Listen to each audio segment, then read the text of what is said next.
भाजपा दोहरी नीति अपनाती है। उनके अनेकों नाम है, मैं लेना नहीं चाहता हूं, लेकिन राजस्थान, पंजाब, मध्य प्रदेश, महाराष्ट्र, भाजपा के नेताओं के बच्चे राजनीति करते हैं तो वो परिवारवाद नहीं है। कांग्रेस में कोई व्यक्ति चुनाव जीत कर आता है 1 बार, 2 बार, 3 बार, 4 बार अपने दम पर, तो परिवारवाद की संज्ञा में आता है। इसीलिए मैं कहता हूं जो भाजपा करना चाहती है, विपक्ष को खत्म कर दो, समाप्त, फुल स्टॉप, ये बीजेपी करना चाहती है। आप देखिए भारत सरकार की कोई ऐसी एजेंसी नहीं है जो विपक्ष के लोगों का चरित्र हनन करने में कोई कसर छोड़ रहे हैं।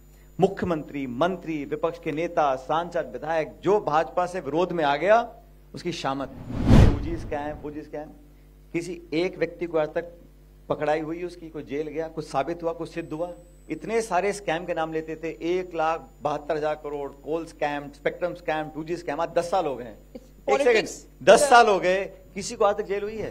जब दरोगा मैं, जज मैं, जांच करने वाला मैं, चोर करने वाला मेरा मौसेरा भाई, why we believe and have credibility in the Supreme Court judgment, because we think is highest court है, इसके ऊपर कुछ नहीं है, उसकी एक आस्था है लोगों की।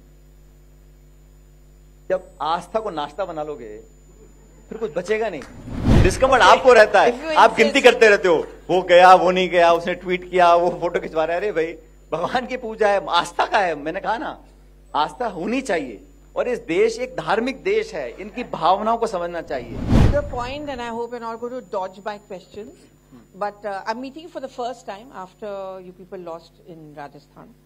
I'm going to first start with what the Prime Minister said yesterday, because that's very topical. और उन्होंने परिवारवाद की बात की, डायनेस्टी की बात की। And I remember, Sachin, when you entered into Lok Sabha in 2004, you were called, I know you don't like that word, but a part of the Baba Log Brigade.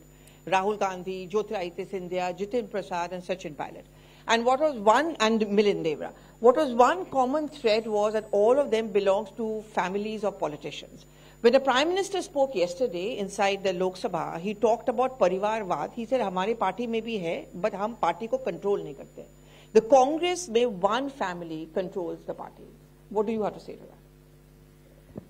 कल प्रधानमंत्री जी का भाषण था, वो वर्तमान की लोकसभा का अंतिम भाषण था, और हम सब उम्मीद करते थे कि इस भाषण के माध्यम से वो एक संदेश देंगे देश को, दुनिया को, क्योंकि 10 साल का कार्यकाल पूरा करना कोई छोटी मोटी बात नहीं है। लेकिन दुर्भाग्यवश प्रधानमंत्री जी का जो भाषण था वो केंद्रित था ना तो किसानों पे, ना देश पे, ना महिलाओं पे, ना युवाओं पे, वो केंद्रित था कांग्रेस पे। पहली बात। दूसरी बात, प्रधानमंत्री जी ने कुछ नई बात नहीं बोली। वो अक्सर ये आरोप लगाते हैं, और आरोप लगा के मेरे ख्याल वो भी थोड़े थक गए होंगे, जनता भी सुन के थक गई होगी। लेकिन मैं उनसे पूछना चाहता हूं आपके माध्यम से, आप कहते हैं कि कोई व्यक्ति राजनीति में आता है तो परिवारवाद है, लेकिन बीजेपी को अपने गिरबान में झांक कर देखना चाहिए कि उनके कितने सांसद, विधायक हैं जिनके माता पिता खुद राजनीति में हैं।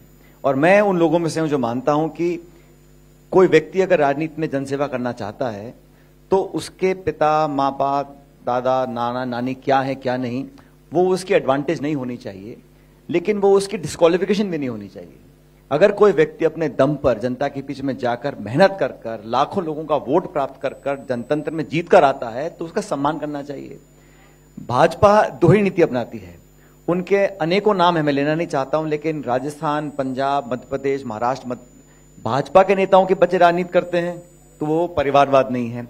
कांग्रेस में कोई व्यक्ति चुनाव जीत कर आता है 1 बार, 2 बार, 3 बार, 4 बार अपने दम पर, तो परिवारवाद की संज्ञा में आता है। मुझे लगता है कि भाजपा और प्रधानमंत्री जी के पास अब मुद्दे बहुत कम हो गए हैं 10 साल के अंदर, क्योंकि चर्चा नहीं कर रहे हैं वो शिक्षा की, चिकित्सा की, निवेश की, रोजगार की, खाद की, बीज की, बिजली की, पढ़ाई की, पानी की, पढ़ाई की चर्चा नहीं करनी है। सिर्फ कांग्रेस को ही जो उनको चरित्र हनन करने का एक उन्होंने प्रण ले रखा है, और पूरी भाजपा उनकी लाइन को फॉलो करती है। सार्थक ये होता देश के लिए आज जरूरत क्या है, हम 6%, 60% पे ग्रो कर रहे हैं, कोई तीर नहीं चल रहे हैं, पहले भी करते थे। चैलेंज ये है कि हम 10% कैसे पहुंचे, चैलेंज ये है कि नौजवानों को रोजगार कैसे दें, चैलेंज ये है कि जो 2 करोड़ का वादा रोजगार का किया था वो कब पूरा होगा। आप आरोप लगाने में तो सारे दिन प्रधानमंत्री टीवी पे दिखते ही हर चैनल में, वो मर्जिया जो बोलते रहे, सब ताली बजाते रहे टेबल बैठ के। लेकिन वो पूछे कि पेट्रोल डीजल क्यों बिक रहा है 100 रुपए लीटर, उनसे पूछे क्यों गैस का सिलेंडर 1200 रुपए का बिक रहा है, और क्यों इस देश में एक तरह का माहौल बना हुआ है कि जहां राजनीति आक्रामक हो गई है, द्वेषपूर्ण हो गई, प्रतिशोध की भावना पैदा हो गई है। ये स्वतंत्र लोकतंत्र के लिए अच्छी बात नहीं है। But Sachin, मैं जब परिवारवाद की बात कर रही थी, I'm just going to come back to it very briefly because there's lots I want to ask you about. What he was saying is that the Gandhi family control on the Congress party remains intact. I know you're going to say that the first time we have a non-Gandhi, we had elections, so on and so forth. But aaj bhi much of the Congress's efforts goes in projecting Rahul Gandhi as that messiah and the one as a Jan Nayak, to use the words. That's my point to you, my question to you. Second is, can the Congress look behind a Rahul Gandhi? Can a Sachin Pilot, for example, become the face of the Congress party for 2024? तो मुझे बताओ, आप बार-बार you are asking the same question. For the last 30 years, nobody from the Gandhi family has become Prime Minister, Chief Minister or Minister. Today we have Mallikarjun Kharge ji. But they were Listen, the power hear me behind the out. throne. No, let me finish. Okay. Mr. Kharge contested the elections of the Congress president. Shashi Tharoor fought against him. It is an open election. देश की हर राजधानी में vote पड़े, हमने vote डाला, शशि थरूर को कुछ vote मिले, बहुमत खड़गे जी को मिला, वो अध्यक्ष बन गए। मैं आपसे पूछना चाहता हूं, भाजपा के अंदर नड्डा जी अध्यक्ष कैसे बने? किसने उनको नॉमिनेट किया? कहां वोट पड़े? किसने नामांकन भरा? किसी और दल में होता है ऐसा? आप सारे सवाल कांग्रेस से पूछते हो, हमारी पार्टी में चुनाव तो होता है ना, चाहे लेट सही। पिछली बार चुनाव हुआ, एक उम्मीदवार थी श्रीमती सोनिया गांधी, सबने 99 को चुनाव कर लिया। इस बार वोट पड़े बैलेट पेपर के अंदर, तो एटलीस्ट हम एक गर्व से बोल सकते हैं कि हमारी पार्टी में चुनाव हुआ। राहुल गांधी इस पार्टी के अध्यक्ष नहीं है, ना ही सोनिया गांधी जी हैं, वो पार्लियामेंट्री पार्टी के अध्यक्ष हैं। लेकिन जो भी अध्यक्ष कोई पार्टी चुनती है सर्वसम्मति से या मतदान के माध्यम से, उसका रिस्पेक्ट तो करना चाहिए।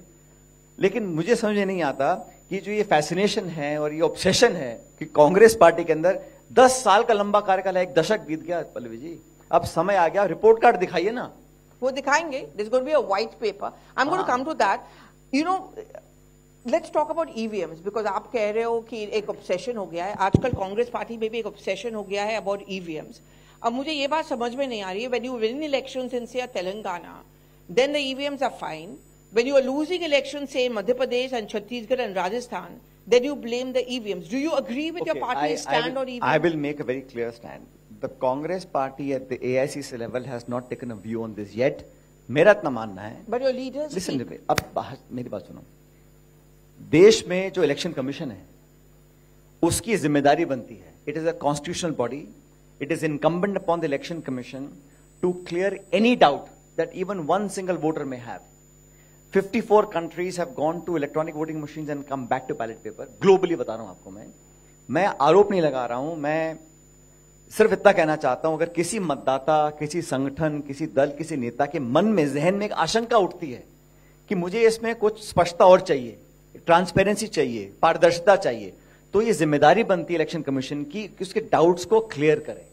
पहली बात, क्योंकि लोकतंत्र में, डेमोक्रेसी में, if the institution and the process does not have the sanctity and the credibility that I have blind faith in the process, then it's risky. So they must clarify any and all doubts that any individual, organization, NGO, political party has. एक के पास भी, forget but Congress के नेता क्या बोलते हैं, अगर एक व्यक्ति को भी डाउट है उसके अंदर, तो क्लियर करना चाहिए। उसमें दिक्कत क्या है मुझे बताइए। No, but EVM, the election commission has come out with periodically those kind of demonstrations. Pallavi ji, एक होता है डेमोन्स्ट्रेशन, आप सब बैठे, मैं यहाँ पे आपको डब्बे में कुछ करके दिखा दूं, लेकिन एक टेक्निकल जो एक स्पेसिफिक पॉइंट्स जो उठाए हैं कि वीवीपैट की जो रिसीट आती है, why can we be given hand into that. देखो, जो मन में किसी का डाउट आता है, मैं अगेन, इलेक्शन कमीशन एक संवैधानिक इंस्टीट्यूशन है, मैं आरोप नहीं लगाना चाहता हूं, न लगा रहा हूं, और आप सही कह रहे हैं, हम चुनाव जीते भी हैं, हारे भी हैं, लेकिन कहीं ना कहीं चर्चा हो रही है, और इतने बड़े 130 करोड़ के मुल्क में अगर एक सेक्शन को कुछ डाउट्स है, उसको क्लियर करने में क्या दिक्कत क्या है, मुझे बताइए। ओके, जो टॉकिंग अबाउट इलेक्शंस, तो मैं राजस्थान के चुनाव पे इसलिए बात करना चाहूंगी। ओके, आई एम सीइंग बिछड़े सभी बारी बारी, Milind Devra, Jitin Prasad, RPN Singh, all the people who would sit पीछे from 2004, एक रो हुआ करता था in Lok Sabha, and I remember I used to cover, and it was very interesting to see Rahul Gandhi beach में, all of them used to be around. Today you're the only lone man standing. Do you regret the fact that you stayed back in the Congress party? Some feel that you should have left the Congress when that famous rebellion or non-rebellion took place. What is it there for you in the Congress party? They did not even make you the CM. Pallavi ji, आप इतनी वरिष्ठ पत्रकार हैं, such a senior journalist. Everyone is where they want to be. किसी पे कोई कि हर आदमी की इच्छा मर्जी है, विचारधारा ये चाहिए, ये पद चाहिए, ये रास्ते पे जाना है, ये सबकी छूट होती है। आप आज यहाँ मेरा इंटरव्यू ले रही हैं क्योंकि आपका मन था आने का, किसी ने आपको जबरदस्ती तो नहीं किया होगा। और जहां तक पार्टी छोड़ने की बात है, बुरा मत मानना, लेकिन भारतीय जनता पार्टी के अंदर बहुत लोग पार्टी छोड़े थे।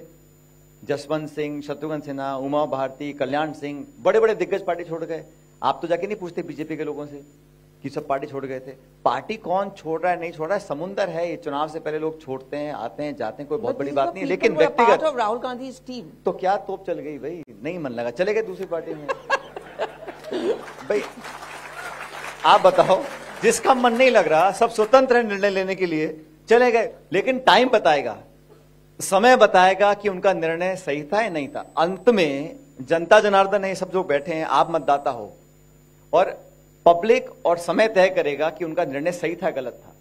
और एक विचारधारा होती है, एक प्रतिबद्धता होती है। ठीक है, किसी को नाराजगी हो सकती है, कभी कुछ जिंदगी में सब कुछ हमारी मर्जी से होता नहीं है, और कभी कभी अड़चनें आती हैं, रुकावट आती हैं, दिक्कतें आती हैं। लेकिन जो आपकी विचारधारा है, जो आपका मन जिसमें आप कंफर्टेबल फील करते हो, उसमें अगर आप उसके बाहर जाना चाहते हो तो आपका निर्णय है। और आपने सही कहा, मेरे काफी सारे साथी जिनका नाम आपने लिया, आज वो अलग अलग दलों में चले गए, कोई बीजेपी में, कोई कहीं और है। देखा जाएगा जो जहां रहेगा। Are you in touch with them? Did they even ask you whether we should leave or not? नहीं, मेरे से किसी ने कंसल्ट नहीं किया भाई, ना मेरे से मेरी उन्होंने राय पूछी। मैंने जो भी मेरे व्यक्ति हैं, मेरे साथ काम करते हैं, मैं बोलता हूं कि 10 साल से कांग्रेस पार्टी विपक्ष में है, लेकिन समय एक सा नहीं रहता है।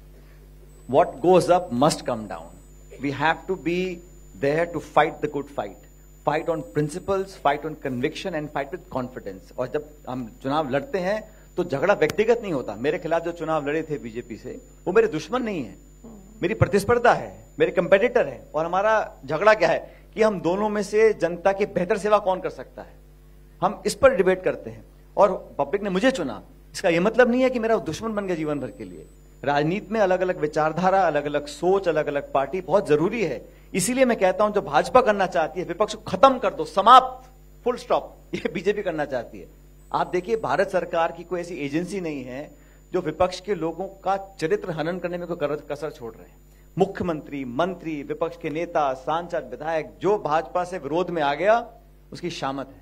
Okay, so this is good you take up this point because... दूसरी बात, और जो भाजपा के पास चला गया, वो उसी दिन से वो बिल्कुल पाक साफ और संत महात्मा बन जाता है। ये दुनिया भी तो देख रही है इस बात को। आपने कहा मेरे कुछ साथी भाजपा में चले गए, कहीं और चले गए, किसी की इच्छा हो सकती है, किसी की मजबूरी हो सकती है, किसी का मन बदल गया होगा, लेकिन हर व्यक्ति स्वतंत्र है निर्णय लेने के लिए। मैं जहां पर हूं, मेरी इच्छा से हूं, मुझे मेरी पार्टी ने बहुत कुछ दिया। मेरा हर जगह कहीं ना कहीं हमारी दो राय भी हो सकती है, और आपने बिल्कुल सही कहा कि कभी कभी मत अलग हो सकता है। इसका यह मतलब नहीं है कि हम मैदान छोड़कर कहीं और जाके चले जाएं। तो आप कह रहे हो the ones who left the Congress to join the BJP and there was some compulsion on them? I don't know. I'm saying that what's happening now, Chief Minister of Jharkhand was forced to resign. Ministers in many states are in jail. There are cases, there are multiple cases. कोई छूट के आता है, jail bell लेके उस पे एक और केस डाल देते हैं। तो पूरा जो वातावरण है, जो एजेंसीज की, the full power of the state is there to subjugate the voice of anybody who disagrees with the government of India. But 2014 election was fought on the plank of 2G scam, 4G scam, corruption. एक second, 2G scam, 4G scam, किसी एक व्यक्ति को आज तक पकड़ाई हुई, उसकी कोई जेल गया, कुछ साबित हुआ, कुछ सिद्ध हुआ? इतने सारे स्कैम के नाम लेते थे, 1,72,000 crore, coal scam, spectrum scam, 2G scam, आज 10 साल हो गए। एक सेकंड, 10 साल हो गए, किसी को आज तक जेल हुई है? So politics is also a lot about perception. So, but I'm saying that's wrong. So you build a negative narrative, you make allegations, you publicly character assassinate all your opponents. In 10 years' time, not a single thing has been proven. Okay, now the BJP is going to do pretty much the same for the 2024 Lok Sabha elections, in the sense corruption is going to become the narrative. There's a white paper with the government plans to come out with 10 years of UPA versus 10 years of NDA. You think corruption वाले issue पे Congress party and the India front, जो भी उसका बचा हुआ है, is going to be on a back foot? आप मुझे बताओ, जब दरोगा मैं, जज मैं, जांच करने वाला मैं, चोर करने वाला मेरा मौसेरा भाई, तो कौन पकड़ा जाएगा? फिर पकड़ कौन रहा है? जब जांच ही नहीं होगी, इन्वेस्टिगेशन ही नहीं होगा, रिपोर्टिंग ही नहीं होगी, तो फिर वही पकड़े जाए। 95% जो केस होते हैं, आप दर्शकों की जानकारी के लिए बता दूं, इन्फोर्समेंट डायरेक्टरेट के खुद के आंकड़े हैं, 95% केसेस ऑफ ईडी, छापे, रेड, नोटिस, 95% विपक्ष के नेताओं पर होते हैं। इस देश में संभव है कि जो भाजपा या भाजपा के साथ संबंधित दल नेता हैं वो बिल्कुल ईमानदार साधु भक्त हैं, और सारे विपक्ष के लोगों पे आप निकलता कुछ नहीं है, छापे डाल दो, रेड डाल दो, केस कर दो, फिर आप कोर्ट कचहरी भागते रहो 10-20 साल तक। आपकी दुकान तो बंद कर दी पब्लिक परसेप्शन में। गेम ये नहीं है कि जेल में डालना है, गेम ये है कि इसका चरित्र हनन कर दो, पब्लिक में इसको फंसा के रखो, केस लड़ते रहो, वकीलों के पास जाते रहो, बेल के लिए अप्लाई करते रहो। चोरी करिए नहीं कि बात की बात है, और ये कहना कि अगर आपने कुछ किया नहीं तो डरते क्यों हो, ये जो तर्क देते हैं, law will take its own course. अब हम सब जानते हैं कि जो एजेंसीज हैं उनका कोर्स कौन तय कर रहा है। लेकिन and a larger point, Pallavi, it's not about BJP और कांग्रेस और माई सेल्फ और some other political party. The point, the fact of the matter is this country is far greater, larger and more important than one ideology, one party and one government. Parties will come and go, governments will come and go. This nation is there forever. हमें तो इस देश के जो संस्थाएं हैं, देखो 70 साल में 70 years, institutions that were developed since independence, successive governments have nourished them. अलग अलग दल के नेता बने, प्रधानमंत्री बने, सरकारें आई, संस्थाओं को अपने पोषित किया है। It takes a great. अब अपने आसपास देखिए ना, हमारे जहां हम रहते हैं, पल्लवी एक सेकंड लूंगा आपका मैं, नेपाल, पाकिस्तान, बांग्लादेश, श्रीलंका, म्यांमार, इन देशों के अंदर कमी कहां है? संस्थाएं नहीं है। संस्थाएं होती हैं तो वो पार्टी और नेता के ऊपर रहती हैं। Why America was able to live with the Trump presidency despite all that it did? Because the institutions were strong. The judiciary, the constitutional institutions were overpowering. They did not subjugate and submit to the fancies of Donald Trump. That's why despite him being an erratic leader, 4 साल तक वो देश, Republic मजबूत रही। हमारे आसपास में जो देश हैं, मैं टिप्पणी नहीं करता हूं किसी मुल्क के ऊपर, लेकिन वहां की संस्थाएं कमजोर हैं। कभी फौज आ जाती है, कभी प्रधानमंत्री जेल में डाल देते हैं, कभी कू हो जाता है, कभी कोई दिक्कत आती है। तो 70 साल से जिन लोगों ने देश को आजाद कराया था, they made institutions, bureaucracy, judiciary, election commission, so on so fourth, so that despite the differences of political opponents, the institutions remain strong. In any healthy democracy, it's not the leaders of the party or the ministers or chief ministers or prime ministers, it is the institutions that save the nation. तो मैं ये कहना चाहता हूं कि जब आप और मैं नहीं भी रहेंगे तो एक ऐसा देश छोड़ के जाना चाहिए जहां संस्थाएं महत्वपूर्ण है। अभी क्या हो रहा है? There is a systematic effort to discredit and hollow out the institutions of our country. And for our republic, for young people must understand, it's so important to have some things above the political differences. Ab judge today, Supreme Court is the highest court of the land. No matter who you are, you respect that Supreme Court's version. वो भी तो इंसान ही है जो CJI हमारे हैं. Why we believe and have credibility in the Supreme Court judgment? Because we think it's the highest court है, इसके ऊपर कुछ नहीं है. उसकी एक आस्था है लोगों की. जब आस्था को नाश्ता बना लोगे फिर कुछ बचेगा नहीं। मैं आस्था की बात करूंगी, बिकॉज राम मंदिर भी है, CAA भी है, but I want to really talking about Rajasthan. आप बहुत बेबाकी से बात कर रही हो, very frank. Please now you have to be candid. Do you think the fact that you were sideline in Rajasthan was one of the main reasons, because your performance wasn't too bad of the Congress party in Rajasthan? Maybe you could have broken this tradition of ki roti padakti rehti hai. Maybe the Congress could have made a comeback, but the face should have changed. Do you feel Ashok Gehlot and your party was unfair to you? Maybe you don't want to talk about your party, but definitely Ashok Gehlot, personal comments on you. No, I think it's time you talk about it. Pallavi ji, रात की बात गई, अब आप कहाँ पीछे खोद रही हो? राजस्थान अभी भी तो आपकी कर्मभूमि है। बिल्कुल है, और रहेगी जीवन भर रहेगी। हाँ। तो फिर वहां तो अशोक गहलोत भी रहेंगे। तो रहना भी चाहिए, रहना भी चाहिए। देखिए ऐसा है, सुनो, आप पत्रकार हैं तो आपकी जिम्मेदारी है कि आप उसमें तड़का, नमक, मिर्च, मसाला लगा के उसको करें, अच्छी बात है। मैं भी 25 साल से राजनीति कर रहा हूं, और मेरा किसी भी व्यक्ति से, जब मैंने आपको उदाहरण दिया जो मेरे खिलाफ चुनाव लड़े हैं, मेरी उससे अनबन नहीं है। मेरे खिलाफ जो चुनाव लड़े हैं, मेरी उनसे अनबन नहीं है। क्यों? मेरे कौन सा उसने मेरी भैंस खोल लिया, मेरा खेत छीन लिया है? मेरा क्या झगड़ा है उनसे? हमारी विचारधारा अलग हो सकती है, लेकिन लोकतंत्र में debate, discussions and accepting other people's point of view is very important. But this was in the open, your debate, discussion, fights were in the open. No, आप मुझे एक वाक्य बता दीजिए, one sentence that I have, one word that I may have said that you think is not appropriate. He said it, no? अब तो उनसे पूछो, मुझसे क्यों पूछी आप? मैं तो अपनी तरफ से in my entire time when we were in government, we may have had differences, but publicly I have never said anything that is not acceptable. And देखो मैं हमेशा बार बार बोलता हूँ, मैं किसी के लिए वो शब्द इस्तेमाल नहीं करता जो मैं खुद के लिए नहीं सुन सकता हूँ. ये एक फॉर्मूला जीवन में रखना चाहिए. ठीक है, वी हैड डिफरेंसेस, हम लोग बैठ के हम लोग सॉर्ट आउट किया, वी फॉट टुगेदर. हम लोग चुनाव नहीं जीत पाए, हम मध्य प्रदेश भी हार गए, छत्तीसगढ़ भी हार गए, राजस्थान भी हार गए. लेकिन मैं मानता था कि राजस्थान में we had a very good chance, क्योंकि 30 साल से वहां पे 5 साल कांग्रेस, 5 साल बीजेपी सरकार बनती थी. इस बार हमने बहुत एफर्ट किया और मुझे खेद है, मुझे दुख है हम वहां सरकार नहीं बना पाए. कुछ और हम करते तो हो सकता है हम सरकार बना. और क्या था? अब देखो, अब हारने नहीं, देखिए हारने के बाद क्या होता है, एवरीबडी बिकम वेरी वाइज. लेकिन आई बिलीव दैट हम कुछ और अगर टिकटों में परिवर्तन करते, जो सिटिंग हमारे विधायक गण थे, हो सकता है वहां लोगों की नाराजगी ज्यादा थी. उदाहरण के तौर पर हमारे यहाँ 25 मंत्री जो चुनाव लड़े, उसमें से 17-18 हार गए. तो अगर हम टिकट थोड़ा बदलते, थोड़ा बदलाव करते, तो शायद मैं समझता हूं कि हमारी परफॉर्मेंस बेहतर आती. लेकिन आपने मुझे कहा कि आपकी अनबन थी इसलिए हम 200 पे 70 पे रह गए. ये 2018 की बात, 2023 की बात कर रहे हैं आप. लेकिन 2013 में जब चुनाव हुए, तब तो मैं पार्टी का अध्यक्ष नहीं था, तब 200 में सिर्फ 20 पे आए थे हम. तब तो आप मेरे को ब्लेम नहीं कर सकते हैं. अब तो ब्लेम तो मैं अभी भी आपको नहीं कर रही हूं. आप कर रहे थे, इशारों में कर रहे थे. जब अशोक गहलोत थे, so the common factor was Ashok Gehlot. Do you think that factor needs to be changed in the next election? अब नेक्स्ट इलेक्शन है 5 साल के बाद, अभी क्या होगा आई डोंट नो. लेकिन किसी के साथ कोई अनबन व्यक्तिगत नहीं होती.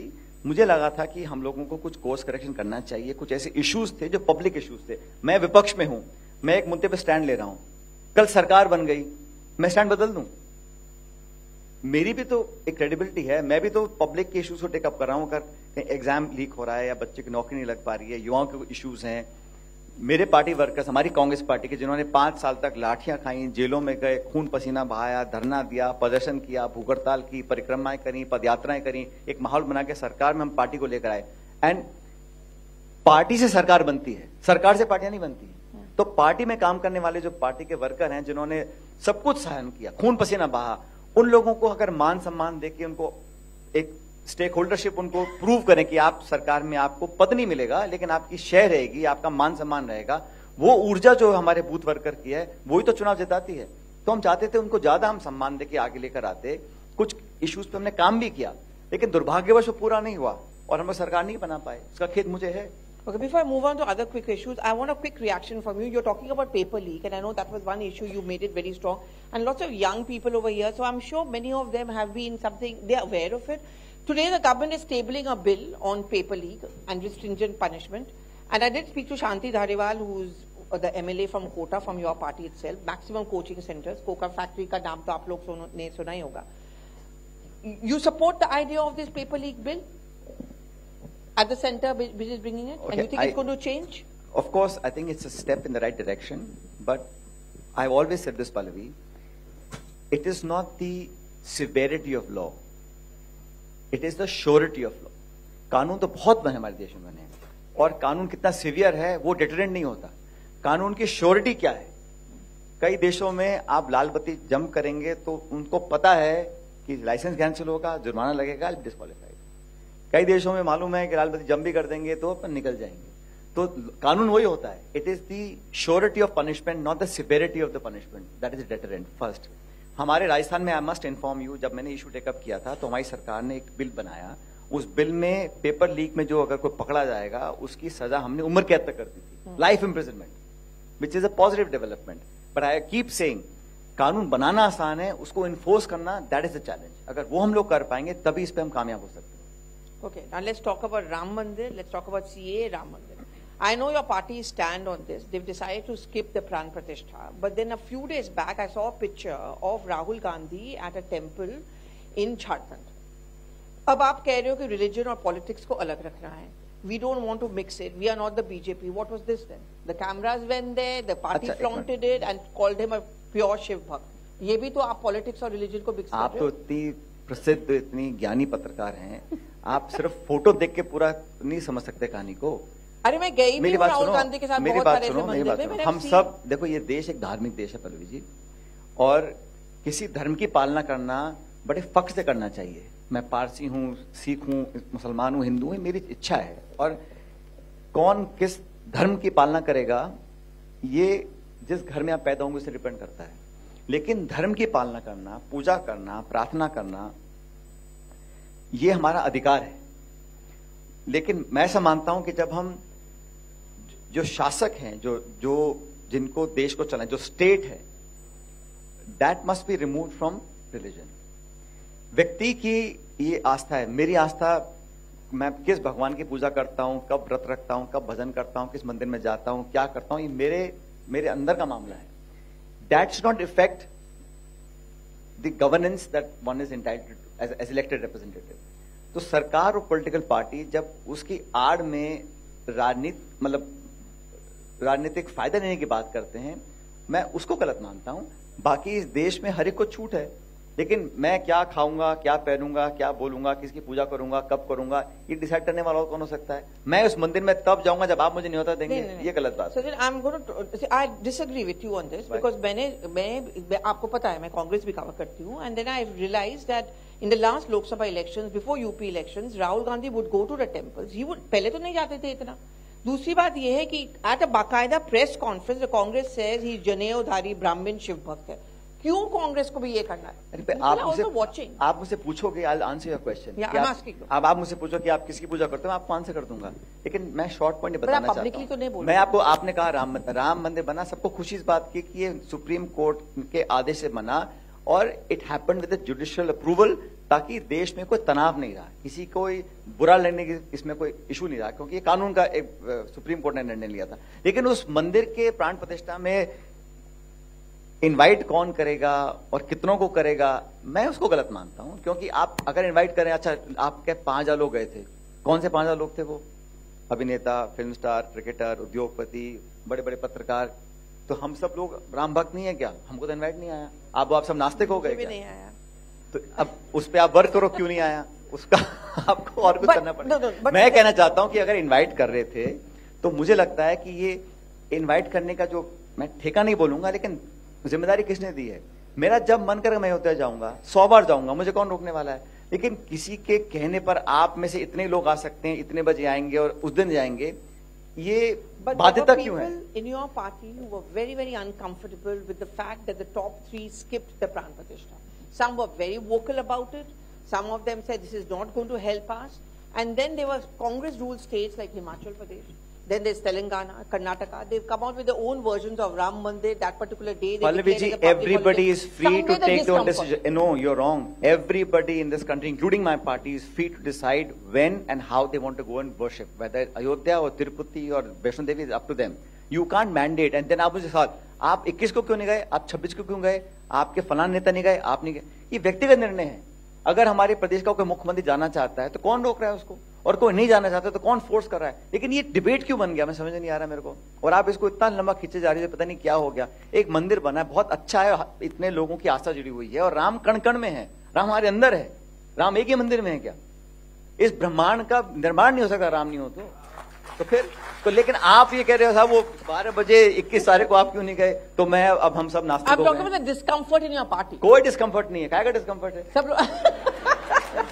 डिस्कम्फर्ट आपको रहता है, आप गिनती करते रहते हो, वो गया, वो नहीं गया, उसने ट्वीट किया, वो फोटो खिंचवा रहा है। अरे भाई, भगवान की पूजा है, आस्था का है। मैंने कहा ना, आस्था होनी चाहिए। और इस देश एक धार्मिक देश है, इनकी भावनाओं को समझना चाहिए, उस पर रोटी नहीं सेकनी चाहिए, उसका शोषण नहीं करना चाहिए, उसको रिस्पेक्ट करना चाहिए। हर आस्था किसी धर्म का हो, संविधान में लिखा है। और संविधान सबसे बड़ा ग्रंथ है, वो कुरान से, गीता से और बाकी जो ग्रंथ हैं उन सबसे ऊपर देश का आता है, क्योंकि वहां से देश चलता है। उसको फॉलो करना पड़ेगा। और इस देश में छूट हर एक व्यक्ति को है। आप किसको पूछते हैं, नहीं पूछते हैं, आपके ऊपर है। लेकिन जो अगर आदमी कोई धार्मिक अपना काम करता है, उसको करने देना चाहिए, उसको उससे सवाल करना, उसको एक बाध्यता में कर देना। और ये देश, मैंने बार बार कह रहा हूं, it's far more bigger and important than one single ideology और वन पार्टी और one leader, one government. Okay, 2 quick questions because I know you want to start wrapping up. CAA. Today, Uttarakhand Assembly is going to pass the UCC, not the CAA, the UCC, the Uniform Civil Code. Do you have a problem with the UCC? देखिए, UCC का उस state में आज प्रावधान आ रहा है, मैंने bill नहीं पढ़ा है, लेकिन वो स्टेट का है। देश के अंदर क्या ये सरकार करना चाहती है, अभी हमने भाषण सुने हैं, चर्चाएं सुनी हैं, आइडिया सुने हैं, लेकिन जब तक लिखित का प्रावधान नहीं आएगा तब तक how do I know what they are proposing first of all. And I think it's an agenda of the BJP as a political party, but for the government of the day what is far more important is to get things under control. आज farmers are in distress, young people are conscious of lack of jobs in this country. There is high inflation. There is now increasing gap between the rich and the poor. It worries me when I see the difference between a village and a city. The amount of money being generated, the wealth is being handled by limited few people in this country. What is far more important is how the government makes policies for the wealth to percolate down to the bottom of the pyramid. How everybody must have access to good, clean, sanitized healthcare, education, and things that are important for us. I think it's far more important for any government of the day that care about people who are reeling under severe stress. 80 crore लोगों को आप मुफ्त में खाना दे रहे हो और आप कह रहे हो $5 ट्रिलियन इकोनॉमी बनेंगे, हम विकसित हो जाएंगे, बहुत अच्छी बात है. But think about the increasing gap. Per capita हम लोग क्या कमा रहे हैं? Per capita our income is far lower than any country our size. More important for the government is to focus on economic policies, on youth policies. किसान का bill आप लेकर आए, 3 काले कानून बना दिए, वापस विड्रॉ कर दिया. And Pallavi, the BJP had said हम फार्मर्स की इनकम डबल करेंगे. I know for a fact, मैं किसानों से बहुत संबंधित रहता हूं, किसी किसान की कोई आमदनी डबल नहीं हुई है. खाद, बीज, बिजली, पानी, तेल, इन सब के दाम बढ़ गए हैं. जो आदमी व्यक्ति 2 बच्चे पाल रहा है, महीने के कमा रहा है 15,000 20,000 रुपए कमा रहा है, वो बच्चों को पाल नहीं पा रहा है. It is increasing difficult for people to struggle in this high inflation area. So government should focus on that. आप यूसीसी, सीएस अब 10 साल से सुन रहे हैं हम लोग. I think the idea is to keep people's minds busy in emotive issues, contentious issues, so that you won't focus on the brass tacks issues. Okay, let's talk about brass tacks quickly before we start wrapping up. The India front, kahan hai? It went to Bengal. Mamata Banerjee says no seat sharing. Bihar, you lost one ally. ले दे के कहानी इतनी है कि एक हमारे आदरणीय नेता हैं पटने के, बिहार के, उन्होंने 10वीं बार पलटा मारा है. कहानी सिर्फ इतनी है, बाकी तो ये मीडियम हेडलाइन मैनेजमेंट है. इंडिया अलायंस का ये होगा, वो होगा. और अब आप सुनो, आप गणित सुनो. जो इंडिया अलायंस के दल हैं, 24-25 पार्टीज हैं, उन सब पार्टीज का वोट आप जोड़ लो तो 65% वोट है इस देश में. और एनडीए अलायंस के पार्टीज का वोट जोड़ लो तो 35% है. अब मैं बीजेपी का अगर नेता हूं तो मैं तो घबरा जाऊंगा कि यार मैं कितना चला रहा हूं 10 साल से, भाषण दे रहा हूं लंबे लंबे, लेकिन सबका वोट 65% है. इंडिया अलायंस के पार्टनर्स का वोट जोड़ लो तो 2/3 बनता है. अब एक अगर एक नीतीश, अरे हो रहा है ना, शांति शांति शांति. पल्लवी जी, उत्तेजित ना हो. चुनाव की डेट मुझे मालूम है कब होगी. हम लोग जिम्मेदार लोग हैं, हम बहुत पुराने चावल हैं राजनीति में, हमें पता है. लेकिन जो हमारे दल हैं, हमारा गठबंधन स्ट्रांग है. हर स्टेट में थोड़ा बहुत आप समझ सकते हैं, किसी रीजनल पार्टी है उसको अपना स्पेस छोड़ने में कितनी दिक्कत होगी, आप कल्पना कीजिए. लेकिन राष्ट्रीय हित में थोड़ा बहुत फ्लेक्सिबिलिटी हम सब लेकर आएंगे. हम राष्ट्रीय पार्टी हैं, and I am telling you very confidently that every regional party in this country has his own space. Every chief minister has whole role to play. But nationally at a pan India level, the only political party that can take on the BJP at a national pan India level is the Congress party. So India front is alive. India front is alive. We are now talking about seat negotiations as we speak. Very soon we'll decide on which state हम कहाँ कितना चुनाव लड़ रहे हैं. सब लोगों के साथ चर्चा होगी. थोड़ी बहुत पीड़ा तो हर व्यक्ति को होती है ना, आप देने लें, लेकिन जो नेशनल इंटरेस्ट में है उसके लिए, संविधान को बचाने के लिए, इस देश में एक बेहतर विकल्प पैदा करने के लिए इंडिया अलायंस बिल्कुल मजबूत है. बहुत जल्द पूरा मसौदा तैयार होगा. सीट शेयरिंग हम फाइनलाइज कर रहे हैं. और आप कितना भी हमको उकसा लो, हम लोग उकसने वाले नहीं हैं. हम लोग मिलकर बैठ के बात करेंगे. इंडिया अलायंस का गठबंधन होगा और हम लोग 1-to-1 फाइट करेंगे. फिर पब्लिक डिसाइड करेगी. अंत में जनता जनार्दन है, ये लोग जो निर्णय लेंगे सर माथे पर रहेगा. जो भी डिसाइड करेंगे हमको एक्सेप्टेबल हो. तो बस 2 सवाल छोटा छोटा. क्या आप लोकसभा चुनाव लड़ना चाहोगे? दूसरी बात, Can you ever be the face of the Congress party? आप I already am a face. मेरे को पार्टी ने क्या नहीं दिया. Why not you be the प्रधानमंत्री का चेहरा? उसके लिए बहुमत तो है, पहले बाद में बनेंगे ना सीएम पीएम. तो मतलब आप रेस में हो. क्या है, आप रेस में हो. मैं तो रेस में, पार्टी को जिताने की रेस में हूँ. जब हमारे कांग्रेस मल्लिकार्जुन खड़गे जी को ममता बनर्जी ने कहा कि आप पीएम कैंडिडेट बन जाइए, खड़गे साहब ने क्या कहा? किसको बुरा लगता है पीएम कैंडिडेट बनना? खड़गे साहब ने कहा साहब मैं पद के लिए नहीं भाग रहा हूं, देश को बचाना है, मैं चाहता हूं पहले हम चुनाव जीत जाए, उसके बाद कौन किस पद पर बैठकर देखी जाएगी. तो वो हमारी धारणा कांग्रेस पार्टी की है. सोनिया गांधी प्रधानमंत्री का पद लोग परोस रहे थे, उन्होंने कहा मुझे नहीं बनना, डॉक्टर मनमोहन सिंह बनेंगे. तो ये आप प्रोजेक्ट करते हो कि सब लालची हैं, पद के लिए भाग रहे हैं, ऐसा नहीं है। राजनीति जीत के लिए होती है, लेकिन हर व्यक्ति पद के लिए मर रहा है ऐसा नहीं है। सेकंड पॉइंट, लास्ट पॉइंट बता रहा हूं आपको, पार्टी में क्या पद किसको मिलेगा ये निर्णय पार्टी डिसाइड करती है। मुझे काम दिया, मैं दिल्ली में रहा, मैं राजस्थान का अध्यक्ष रहा, मैं जयपुर में रहा, मैं पार्टी में रहा, मैं सरकार में रहा, आज मैं पार्टी का महासचिव हूं, मुझे एक इंपॉर्टेंट सीट की जिम्मेदारी दी है। मेरी जिम्मेदारी आज है कि छत्तीसगढ़ में कांग्रेस पार्टी का परफॉर्मेंस बेहतर करना है, दैट इज माई टास्क। उसके अलावा मुझे जहां पे आप जानते हैं मैं फौज में हूं, और एक फौजी का दायित्व बनता है जो ऑर्डर मिल गया कदम ताल करते हुए उसको पूरा करना है। तो पूरा करेंगे, जीतेंगे, लेकिन सबसे पहले हमें लोगों का मन जीतना है, फिर वोट जीतना है, और फिर जनता की सेवा के लिए काम करना है। Thank you very much, Sachin. Always a pleasure speaking to you, and all the best. Thank you. It's going to be a tough battle ahead, but then all the best. Thank you very much for speaking. Can we have some questions from audience? एक 2-4 minute अगर आप दे पाएं। एक दो question. He's requesting for 2 questions. 2 questions only. जल्दी और to the point पूछिएगा, जैसे यहाँ मंच पे पूछा गया। सर, राहुल गांधी जी की भारत जोड़ो यात्रा के सफल कैंपेन के बाद उन्होंने एक न्यू कैंपेन लॉन्च किया है, भारत जोड़ो न्याय यात्रा। सर, 6 दिसंबर 1992 को बाबरी मस्जिद का स्ट्रक्चर हटा दिया गया। वो डिस्प्यूटेड प्लेस पर था या नहीं था ये बाद में कोर्ट ने डिसाइड किया, लेकिन उसकी प्रोटेक्शन आपकी गवर्नमेंट के हाथ में थी। सर, उस वक्त पर आप लॉ एंड ऑर्डर में फेल हुए। सेकंड थिंग ये कि आपकी पार्टी ने, आपकी गवर्नमेंट ने एक कमीशन बनाई, लिब्रहान कमीशन, जिसको 3 महीने का टाइम दिया गया, लेकिन 17 साल के बाद उस कमेटी ने अपनी रिपोर्ट सबमिट की। सर, इसे जो एक पर्टिकुलर कम्युनिटी थी उसके सेटलमेंट्स को भी हर्ट हुआ। एंड सेकंड थिंग, 2020 में उसमें से सिर्फ और सिर्फ 32 लोग कन्विक्ट हुए, जिन्हें बाद में रिलीज कर दिया गया। सर, आप भारत जोड़ो न्याय यात्रा चला रहे हैं, क्या आपने सचमुच में भारत के एक पर्टिकुलर कम्युनिटी के साथ में न्याय किया है? आपने जो सवाल पूछा, ऐसे बहुत से सवाल, इतिहास लंबा है इस आंदोलन का, इस मूवमेंट का, इसमें बहुत से काम हुए। उस टाइम के मुख्यमंत्री ने क्या एफिडेविट दिया, ये सब अब इतिहास में दर्ज हो चुका है। और अंतिम निर्णय, क्योंकि 7 सुप्रीम कोर्ट के जजेस ने बैठकर निर्णय लिया, वो निर्णय सबको स्वीकार है। उन्होंने सब, जो आप आज बात करें, ये सब पक्ष अदालत में रखे गए। सबको सुनने के बाद न्यायपालिका ने निर्णय कर लिया कि सारे तथ्य सुनने के बाद, सारा इतिहास खंगालने के बाद, सारे डॉक्यूमेंट्री एविडेंस देखने के बाद कोर्ट ने एक निर्णय लिया। उस निर्णय का हम सब सम्मान करते हैं। और जहां तक पार्टी की बात है, पार्टी का इसमें कोई रोल नहीं होता, सरकारों का होता है और संविधान का होता है, कोर्ट्स का होता है। कोर्ट का निर्णय था कि वहां भव्य मंदिर बनना चाहिए और मंदिर बन गया, अब वो मैटर समाप्त हो चुका है। Sir, hello sir, this side. Sir, my name is Aditya Srivastava, I am from Delhi School of Journalism. Sir, मेरा आपसे ये सवाल है, जैसा कि आपने कहा कि कांग्रेस पार्टी में परिवारवाद या लेके आप हर पार्टी में, आपने कहा कि बीजेपी में भी है, लेकिन हमारे ऊपर आरोप लगते हैं। तो जब सर आप पार्टी प्रेसिडेंट के चुनाव की बात करते हैं, जो अभी हुआ, मल्लिकार्जुन खड़गे जी हैं, लेकिन वो जब हैं जब आपके एक लीडर ने मना कर दिया कि मुझे नहीं चाहिए।